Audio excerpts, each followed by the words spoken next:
Well, has predictably ruled against the Trump administration by upholding the suspension of the president's temporary travel ban.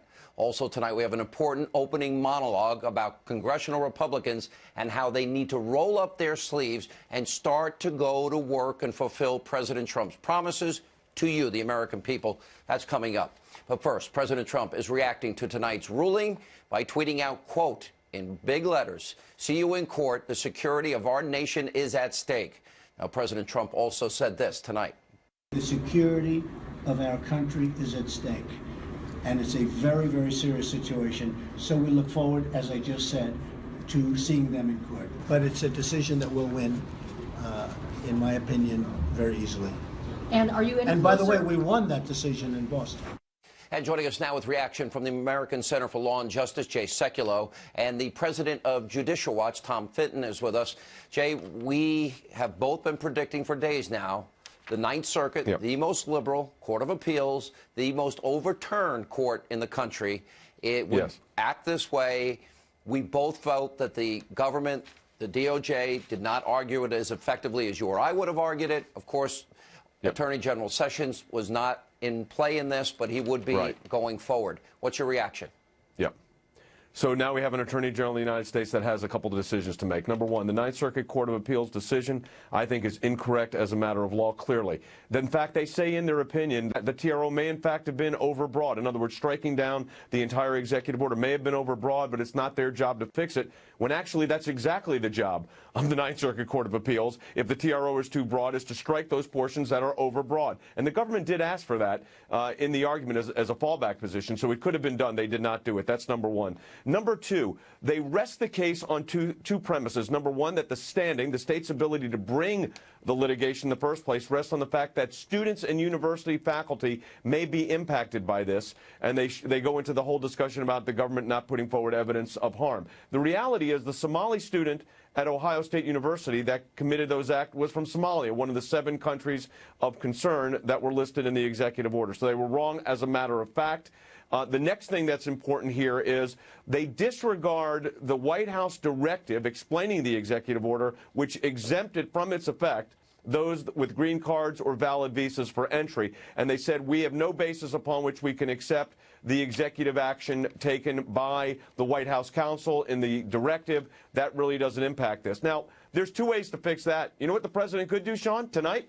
Issue a new executive order, put in those exemptions, and put it in place tomorrow and make the states relitigate this at the Ninth Circuit. Would they lose? Yes, but it clears up any confusion, and up to the Supreme Court you go, where you win 8-0.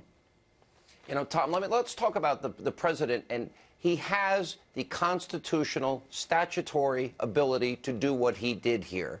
And is this a case where you believe the left went judge shopping by going to Seattle, knowing that any appeal would go to the Ninth Circuit, the most liberal court in the country, appeals court in the country, for the very purpose of undermining the agenda? In other words, is there a partnership among judicial activists and those liberal activists that want to stop Trump's agenda?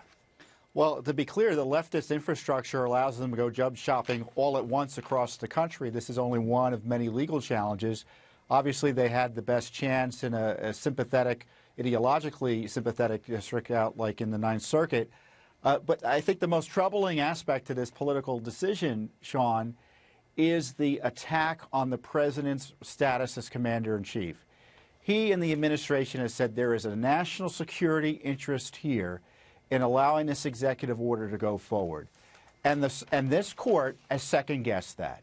And that is a power they don't have a right under the Constitution, and the president is well within his rights to criticize the courts who act like politicians. No one hired these courts to be commander-in-chief, and if they want to downplay the threat of terrorism based on their own predilections, their own biases, that's not something they're supposed to do. They've got to defer to the president on this national security matter. The fact they didn't is egregious. Constitutionally, of a president is to be the commander-in-chief. Amen. And we have spent a lot of time on this program, Jay Sekulow, going over the law, 8 U.S.C. 1182.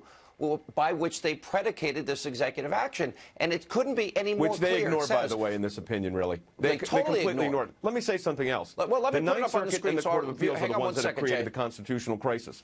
They created the constitutional crisis. Let me read it for our audience, if I can.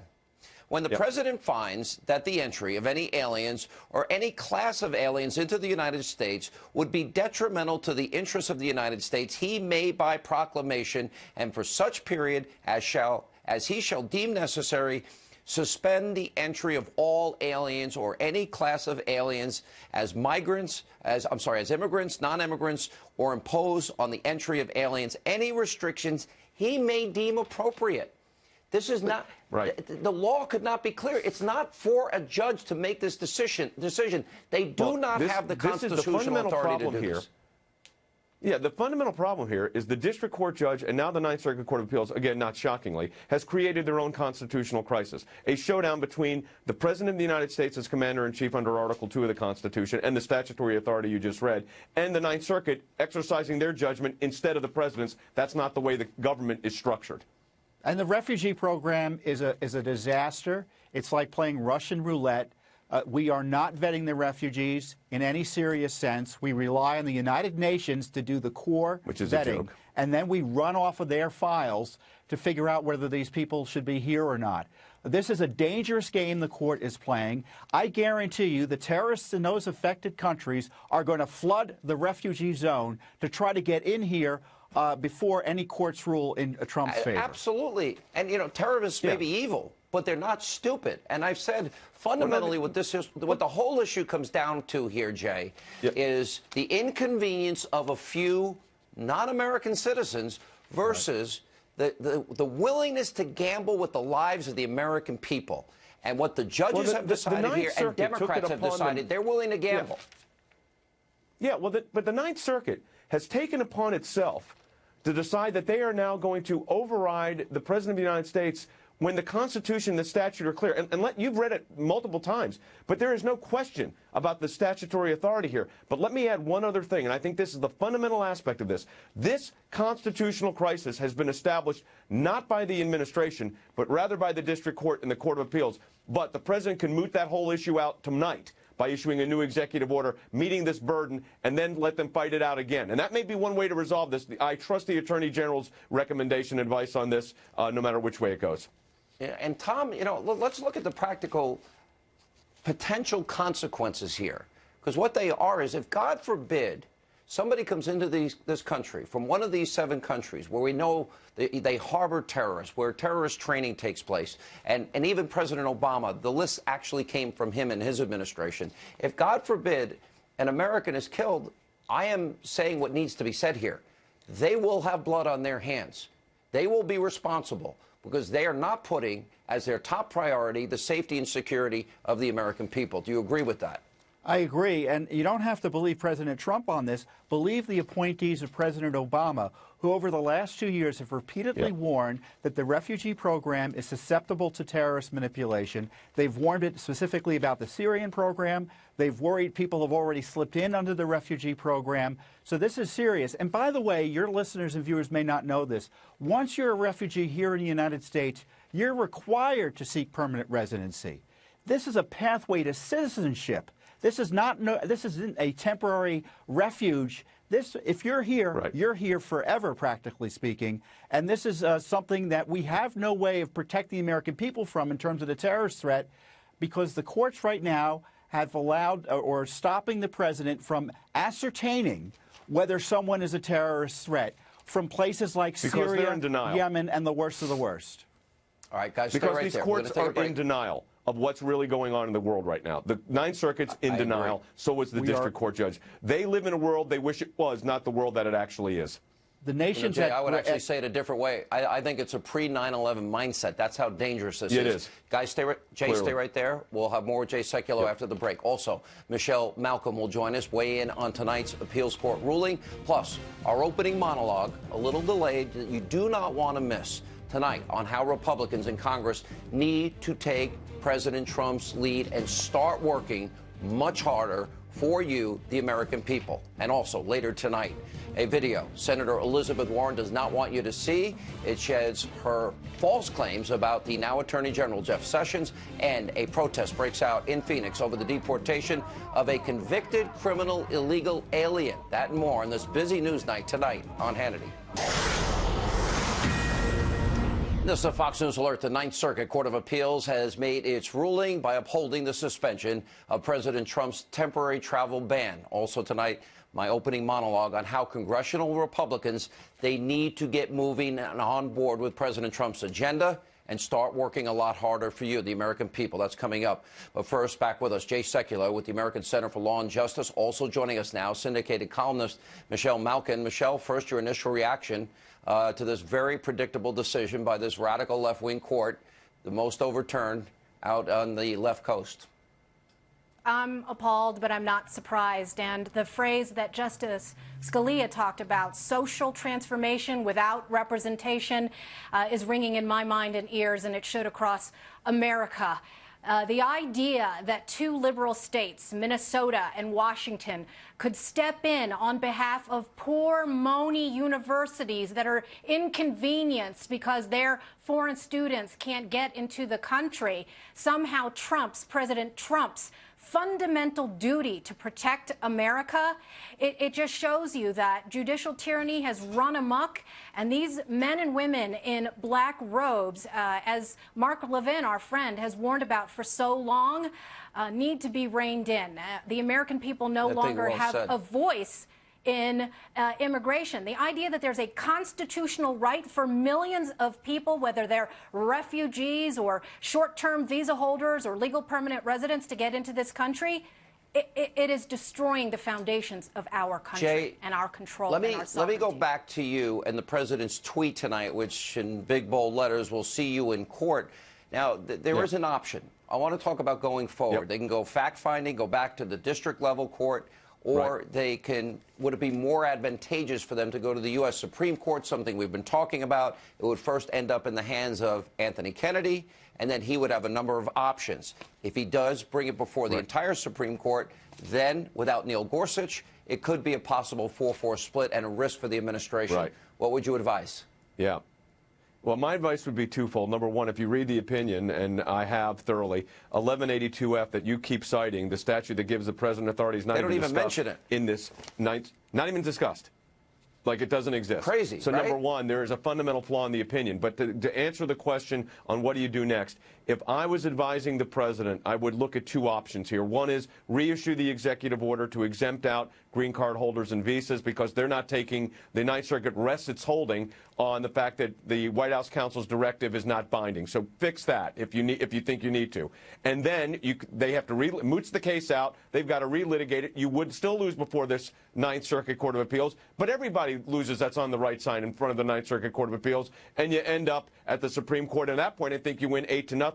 The risk right now is if Justice Kennedy gets the petition of the stay, he would probably refer to the entire court. A 4-4, as you said, Sean, is a tie. A tie is a loss. So there's only 7 days left in this TRO. They could also submit the record at the trial court and fight it out there. But I would really look at reissuing this executive order tonight.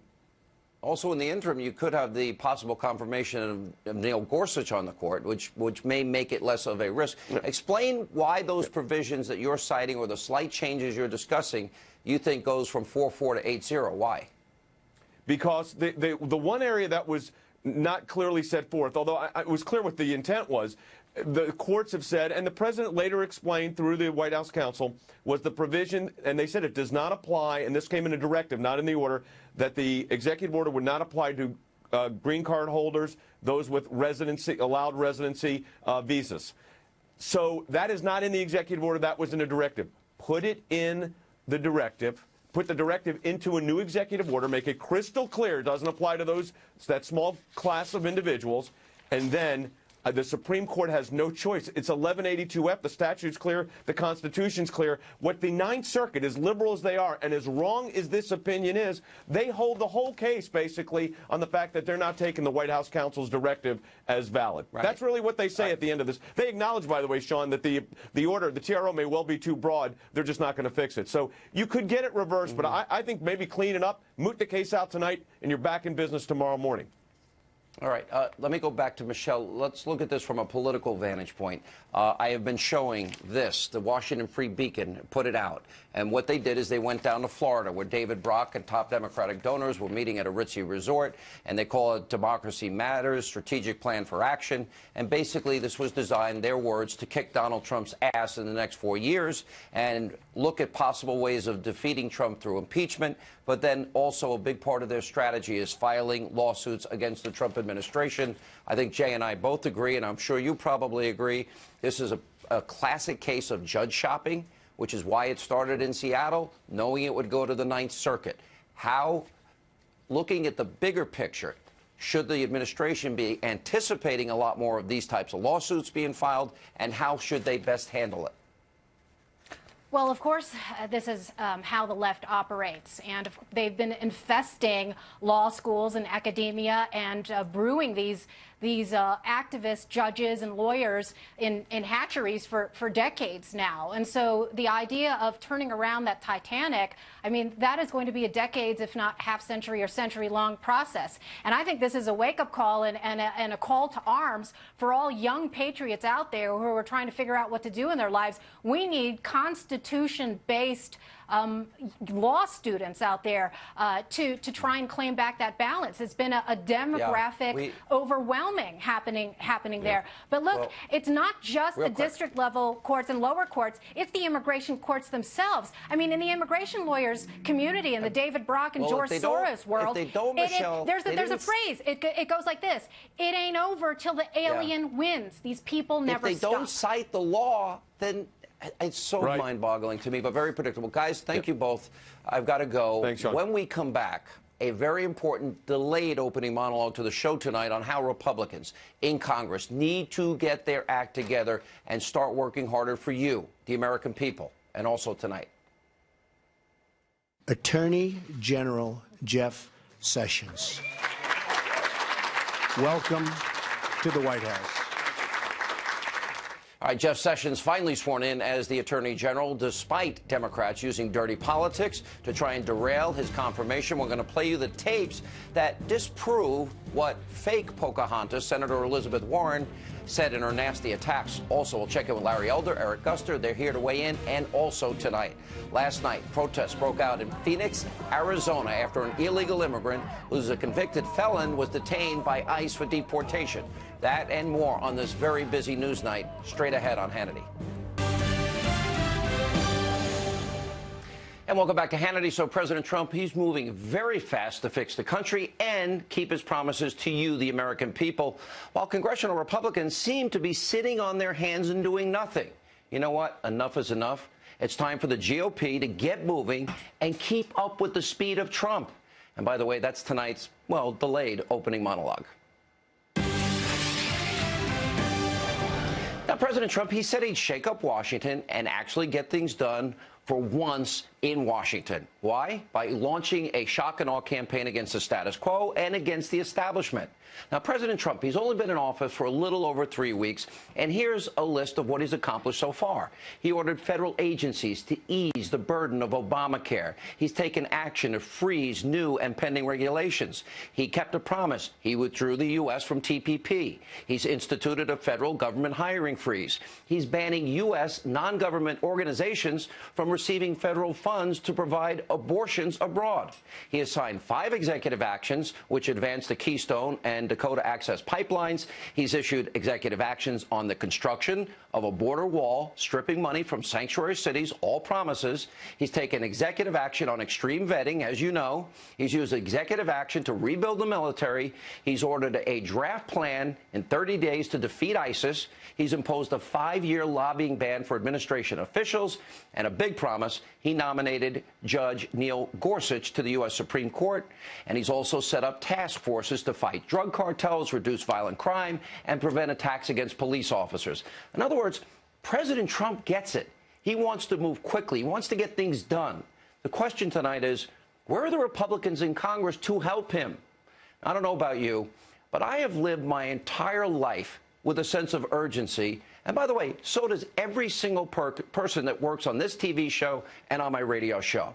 In all the years that I've been broadcasting, I've only taken a handful of lunches. Who has time for lunch? And it's usually a meeting with my boss.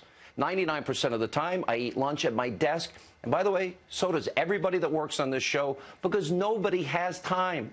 We're so busy working because we want to put the best show possible on the air every night. That's our job. And I'm sure for you, the American people, it's the same way. Because in the real world, you don't do your job and do it well, you're going to get fired.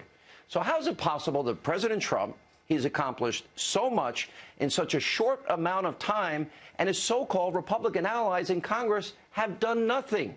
Now, what's worse, well, is now congressional Republicans are now saying that a bill to deal with Obamacare may not be ready till the end of the year. And they're also saying instead of repealing and replacing it, many of them are now saying, well, we'll repeal and repair the disastrous health care law. You've got to be kidding me. Repair? For nearly 8 years, Republicans have been saying they were going to repeal and replace Obamacare, a solemn promise to you. And on top of making those promises, Republicans also repeatedly said that if you, the voters, if you give them the White House, the Senate, the House, they would abolish Obamacare once and for all. Well, guess what? You spineless, gutless, timid politicians have all three. They have the House, the Senate, and the White House. What's their excuse now? Now, you know what President Trump's plan is. He wants more competition, portability, erasing state lines, healthcare savings accounts, and I can recite his agenda, which we've all heard throughout the campaign since November the 8th, better than these Republicans can. And that's pretty pathetic. Now, they have had years to come up with a replacement. So you Republicans, why don't you have a consensus plan by this time? You know what? The American people are suffering. They voted for you to fix this disastrous health care system, and you should have had a plan in place. Then there's President Trump's tax plan, for example. Republicans are also dragging their feet on that.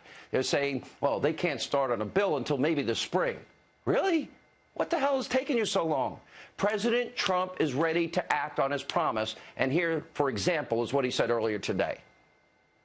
Lowering the overall tax burden on American business is big league. That's coming along very well. We're way ahead of schedule, I believe, and we're going to be announcing something, I would say, over the next 2 or 3 weeks that will be phenomenal in terms of tax. You see that? The president's working. He's ready to move quickly and pass his agenda. So why can't Republicans in the House and Senate get on board? Now, just like with health care, Trump's tax plan, it's simple. Lower the income taxes for middle-class Americans, go from 7 brackets to 3 brackets, reduce the corporate tax rate to 15%, allow multinational corporations to repatriate trillions of dollars sitting overseas at a low rate of 10% so they build factories and manufacturing centers here in America. Delaying the tax cut, what does that mean? That means the odds of it actually getting passed are going down. And more importantly, it means delaying the much-needed economic recovery. Now, let me remind these inept Republicans what this election was all about. The forgotten men and women, the millions of Americans out of work, on food stamps, in poverty, who can't afford to buy a home. Delaying these tax cuts means delaying the ability for tens of millions of Americans to fulfill the promise of the American dream. The sooner you write and pass a tax bill means the sooner corporations, companies will be incentivized and have extra money to build those factories in places like Michigan, in places like Ohio and Pennsylvania, Milwaukee, Wisconsin, to create jobs for Americans who desperately want to get back to work. Now, the concept is simple, but Republicans, why are you making it so difficult? Tonight, it's time to lay a marker in the sand. I'm putting the GOP on notice. No more excuses, no more explanations. Go to work, roll up your sleeves, and do your job. There's no excuse for not having a plan to repeal and replace Obamacare. There's no excuse for not having a tax cut plan. There's no excuse for not having a plan so we become energy independent, or a plan to reduce the size and influence of government. You have the House, you have the Senate, you have a president that wants to work, who's moving fast, which is everything you asked the American people for 4 years. So it's time to stop worrying about yourselves, and it's time now to focus on the taxpayer. You know what? It's time for you to forget. I know we pay for your long lunches in your barbershop and your workout centers. Roll up your sleeves and go to work like every other American. We have a president now moving at the speed of light. Congress sitting around playing that bureaucratic political game while Rome is burning. and the country continues its precipitous decline. President Trump is doing everything he can do to keep his promises. This is a monumental opportunity for the country. So my question is, why can't you members of Congress keep up? I've had it up to here. I've had it with all of you. All talk, no action, politicians, as Donald Trump said during the campaign. If you can't do your job, guess what? Go back to wherever the hell you came from, because the American people are sick and tired of inaction. They voted for change, and they want to shake up Washington. Do your job or go home. And coming up tonight, we have a tape that fake Pocahontas, Senator Elizabeth Warren, does not want you to see because it disproves the false narrative that she has been saying about Attorney General Jeff Sessions. Larry Elder, Eric Gusta, they'll weigh in next, and also later tonight. I'm directing Department of Justice and Homeland Security to undertake all necessary and lawful action to break the back of the criminal cartels. President Trump cracking down on the drug cartels, and last night protesters took to the streets in Phoenix after an illegal immigrant was detained by ICE for deportation. She was a convicted felon. We'll get reaction from Lou Dobbs and David Horowitz as we continue on this very busy news night tonight on Hannity. It is with great pride, very great pride, that I say these words to you right now. Attorney General Jeff Sessions, welcome to the White House. That was President Trump earlier today at the White House during the swearing-in ceremony of Jeff Sessions. He is the Attorney General. Now, the left tried to demonize Senator Sessions throughout his entire confirmation process, and they're not letting up. After the Senate confirmed Sessions yesterday, well, Senator Elizabeth Warren took to Twitter and wrote, quote, "Consider this my warning. We won't be silent. We will speak out. We will persist." And Senator Chuck Schumer had this to say last night. When Jeff Sessions was passed, it turned my stomach. Joining us now, nationally syndicated radio talk show host with the Salem Radio Network, Larry Elder, and trial attorney and political commentator, Eric Guster. You know, Eric, I guess maybe we'll start with this. Let's listen to and watch Rule 19 be broken by Pocahontas, or fake Pocahontas, Senator Warren. Take a look. Mr. Sessions has used the awesome power of his office to chill the free exercise of the vote by black citizens in the district he now seeks to serve as a federal judge. This simply cannot be allowed to happen. Mr. Sessions' conduct as U.S. Attorney, from his politically motivated voting fraud prosecutions to his indifference toward criminal violations of civil rights laws, indicates that he lacks the temperament, fairness, and judgment to be a federal judge. All right, then after Rule 19 was invoked by Senate Majority Leader Mitch McConnell, well, then she said, well, you can't quote Coretta Scott King on the Senate floor. Here's one little problem. Here's what Coretta Scott King had said about Jeff Sessions. To President Martindale, to Senator Sessions, to Mayor Bright, Troy State Chancellor Jack Hawkins Jr., Dr. Dorothy Height, Ms. Johnny Carr, Juanita Abernathy, Ms. Mamie Teal Mobley, to all of the distinguished program participants and guests in this audience today.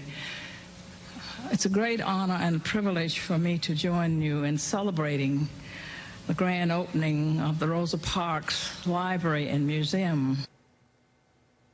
Larry Elder, I think that says a lot that Coretta was saying it's a great honor and privilege for me to join you in celebrating the grand opening of the Rosa Parks Library Museum, which Jeff Sessions spearheaded. Well, Sean, this is a man who, when he was a state attorney general in Alabama and then U.S. attorney, successfully prosecuted the Klan. He hired the first black counsel to become chief counsel of the Senate Judiciary Committee. And in 2009, he received a governmental award of excellence from the NAACP. Awkward. what they're doing, of course, is playing the race card because they can't run on the economy. Under Obama, between 2010 and 2013, black net worth fell 25%. Regarding voter ID, the majority of blacks want voter ID. Black parents want vouchers, which is what the Trump administration is talking about. And when you look at issue after issue, even abortion, black Democrats are more likely to be anti-abortion, pro-life than their white counterparts. So the only thing they've got is the race card. Malign the other side, call the other side bigoted, and hope people ignore things like school, crime, safety, and jobs. Eric, I don't even know how you respond to that. I mean, here's a guy. Oh, that's very easy. At the list, hang on. Look at the list that Larry Elder just told you. And this despicable, predictable attack, racism, sexism, misogyny, xenophobia, homophobia, Islamophobia. You know, if you think that's going to win you elections, I think you're just so far off course because it's not true what they're saying about Jeff Sessions. Larry did a wonderful job of deflection, but this is about Senator Sessions. Well, now Attorney General Sessions. Attorney General Sessions was wanting to be a federal judge. That was his confirmation hearing in which Coretta Scott King wrote this letter. That was Elizabeth Warren reading the letter that Coretta Scott King wrote. Now, when you played a greeting for the Rosa Parks Museum, whoop-de-doo, she said, I'm pleased to be here. But that may not, that doesn't change the fact that does not change the fact that he prosecuted blacks for voting. Here's what's fascinating. Larry, you tell the facts. You talk about a guy that prosecuted the Klan. You talk about a guy that stood up on numerous occasions for civil rights pioneers and leaders, and it doesn't matter. They'll still smear you. They'll still call you a racist. No, again, no, that's not the case, Sean. Sean, that's all they've got because, again, the reason Donald Trump got a higher percentage of the black vote than John McCain did and Mitt Romney did is he started talking about jobs. He went into the inner city, started talking about schools. Black parents and brown parents living in the inner city realize that these governmental schools are underperforming and they want out. Let's stay want on topic. choice. And Republicans are talking about that. All right. Let's stay on topic about AG Sessions. No, I'm just saying. He has a smear. He does not represent African Americans well. You're smearing, your slander, the besmirchment of the left doesn't work anymore. No, we're talking about his record. Coming up next. We're talking about his record. Right here on Hannity. I'm directing Department of Justice and Homeland Security to undertake all necessary and lawful action to break the back of the criminal cartels. President Trump signing an executive order to crack down on drug cartels. Well, our Hannity producers, they did a ride-along with the Border Patrol in Arizona. You get to see firsthand how bad things are. Now, while filming, the agents intercepted 400 pounds of drugs. Also, protests breaking out in Phoenix last night after ICE agents detained an illegal immigrant who was convicted of a felony for deportation. Up next, we'll get reaction from the one and only Lou Dobbs on this busy news night.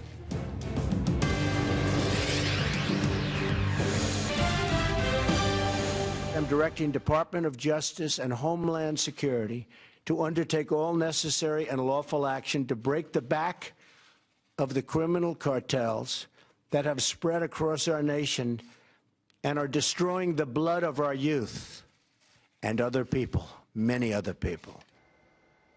All right, that was President Trump earlier today announcing a new executive order that will be used as a tool to crush violent drug smuggling cartels. Now, President Trump had promised to deport illegal criminal aliens, and last night in Phoenix, protesters, they blocked federal vans carrying a longtime illegal U.S. resident and a convicted felon who was set to be deported back to her home country of Mexico.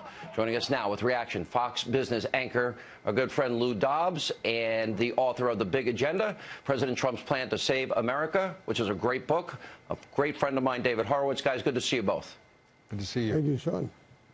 All right, Lou, you've been all over the issue of illegal immigration, and you also understand business as well as anybody that's on television today. This is a case of identity theft. I know people that have had their identity stolen. And when it happens, it in some cases takes years to get your good name and reputation back. It takes years to take care of credit cards that were used in your name. It takes years to fight to get your retirement money back or your savings account money back. So this is not a small crime. She didn't respect the sovereignty of the United States, the laws of the United States, and then came here and committed fraud against Americans. And there is a general acceptance in the community, if you will, of her doing so, because, in fact, millions of illegal immigrants in the conservative number is call it 1 million. We're talking about 1 million Class 6 felonies for every fraudulent Social Security card, every fraudulent identification, many of them stolen. And if this were done by a citizen, if this felony were committed by a U.S. citizen, the consequences would be perhaps even more severe. There would not be discussion about separating this woman from her family. She would be going to prison. If she's a U.S. citizen here, she's being deported.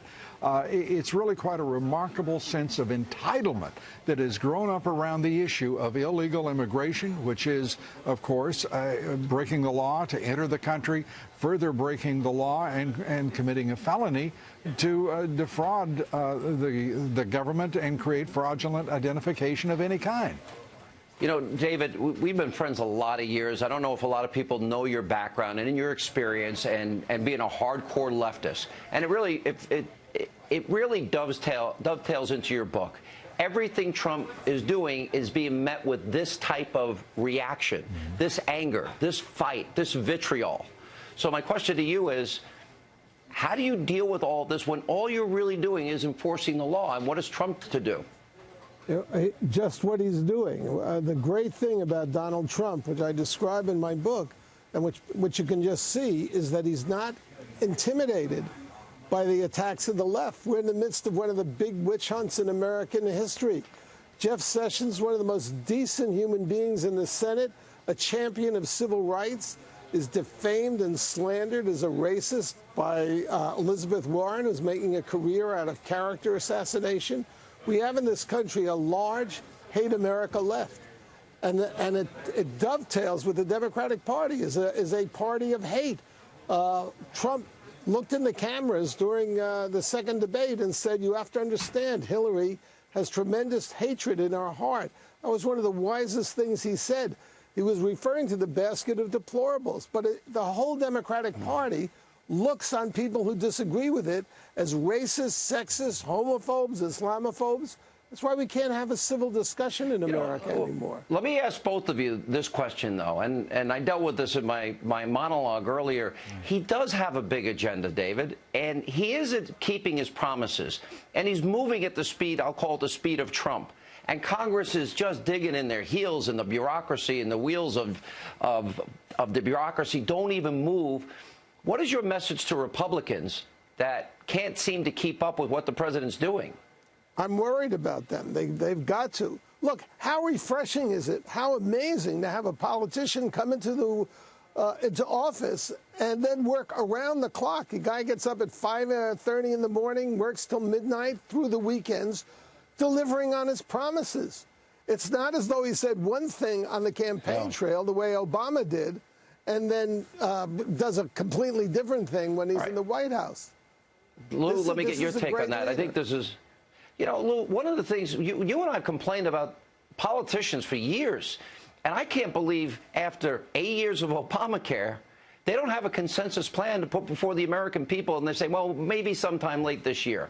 We're talking about, as you know, we're talking about a deficiency of leadership in the Republican Party, whether it be the House or the Senate. We're coming to terms with that, and I believe that we're seeing on the Senate side some movement. I'm not quite sure what we're seeing from Speaker Ryan. But the fact is that if they do not get in line and follow the agenda of President Trump, it will be the greatest missed opportunity. This is a dream come true to have a man of Mr. Trump's values, his leadership, his energy, and his faith in the country and our people, and for him to be frustrated on any level here by his own party would be, to me, criminal. I think that we're going to see things get better steadily, not as fast as any of us would want, but week to week, I think the president is making immense progress. You know, great point on both of you. But I got to go, but I love the book, by the way, David. Big agenda, and I read it over the weekend. Here's my message to them. Move at the speed of Trump or go home, because you're useless otherwise. Anyway, thank you both for being with us. Appreciate it. And coming up, we have a very important question of the day as we continue tonight right here on Hannity.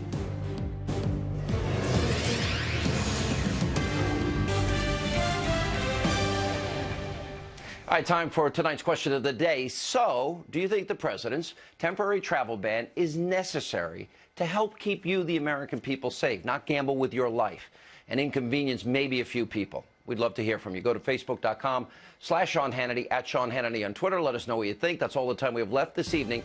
As always, thank you for being with us. We'll see you back here tomorrow night.